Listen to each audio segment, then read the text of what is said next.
Ah, la caverne d'Ali Baba. Un grand dessin en couleur. Ce que je préfère, c'est le doudou, je crois. Ouais, il m'amuse. Donc ça, c'est L'enfant qu'il a été est toujours là, bien vivant.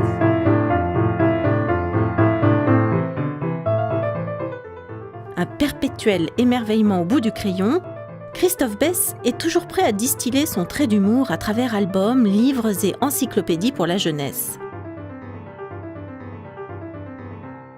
Quand je m'adresse aux enfants, je ne me pose pas tellement de questions finalement. Je crois que j'ai leur âge. Je pense que j'ai à peu près les mêmes préoccupations. Là, ça peut être marrant comme ça.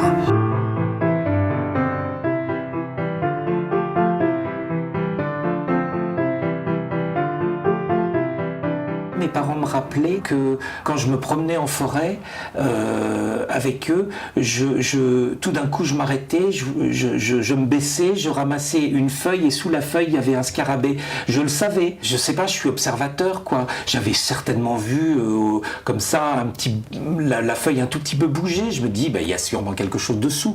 Et c'est pareil avec l'actualité. Je vois la feuille bouger et je vais soulever la feuille et il y a quelque chose à récupérer quoi. Christophe ne quitte presque jamais son atelier, mais il reste très connecté et ne rate rien de l'actualité. Inutile d'aller bien loin, d'une chaise à l'autre, il capte l'air du temps.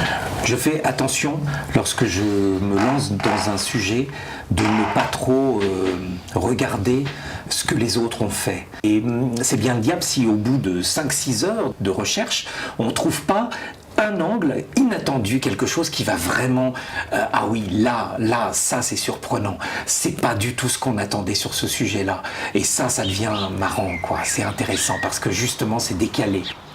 C'est son amour de la nature qui l'a conduit vers le dessin de presse. Quel que soit l'âge du lecteur, comme celui de Sampé, son trait reste le même. J'ai pas choisi finalement de faire du dessin de presse adulte, ça s'est passé tranquillement. J'ai commencé à publier dans un magazine pour les adultes. C'était il y a 10 ans avec le magazine Néoplanète.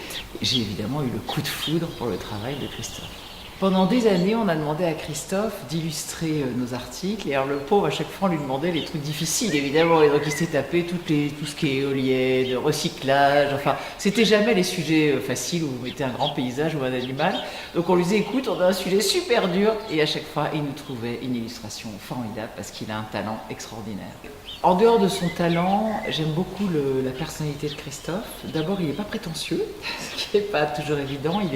Il reste presque trop modeste d'ailleurs. Quand on lui dit qu'il a du talent, il a toujours l'air étonné. Humainement, il est génial quoi. À chaque fois qu'on fait des fêtes, il est toujours là, c'est un fidèle.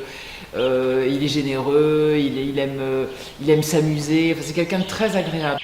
Et puis je me suis rendu compte que c'était pas tellement différent de ce que je faisais pour les enfants. Parfois dans les bulles, je pouvais être un petit peu plus incisif, employer des mots que j'aurais jamais osé employer par les enfants, mais voilà, c'est tout.